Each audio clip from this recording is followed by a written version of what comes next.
Comment le déséquilibre de fonctionnement d'un CODIR ruine le projet de croissance externe? Bonjour.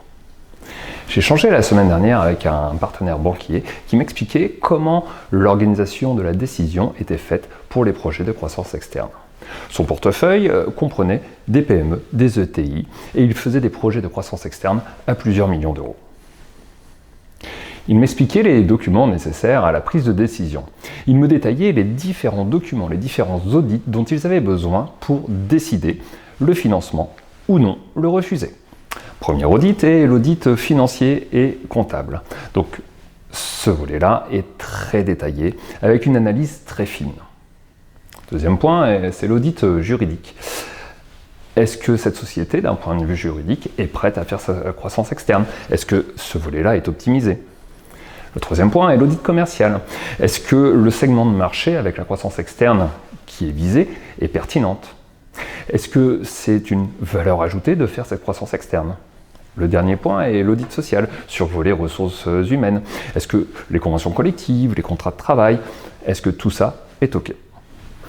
Lorsque tous les voyants sont ouverts, ils se réunissent à plusieurs regards et décident de financer ou pas la croissance externe. Alors je lui demande quel est le taux de réussite par rapport à ce processus. Il me répond que c'est la moitié, et même moins de la moitié des projets qui ont la rentabilité qui était visée au départ. Je m'interroge, pourquoi n'est-ce pas 80% alors que tous les voyants sont ouverts? Qu'est-ce qui fait le décalage entre ce qui est visé et la réalité?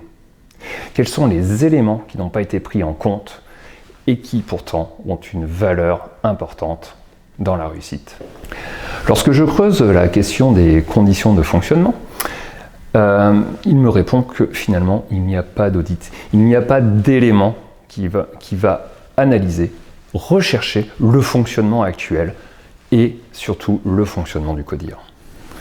Ce fonctionnement représente une partie du capital immatériel. Pour rappel, le capital immatériel du CAC 40 représente 75% de sa valeur. Quand on parle de fonctionnement, on parle aussi de relations humaines. Et ça, c'est le capital humain. Et ce capital humain, qui n'est pas tangible, qui est difficilement palpable, représente pourtant un levier puissant de réussite. Mais nous avons élaboré une approche fiable, qui permet de mesurer cet aspect-là, qui permet de savoir si l'entreprise est prête à réussir sa croissance externe.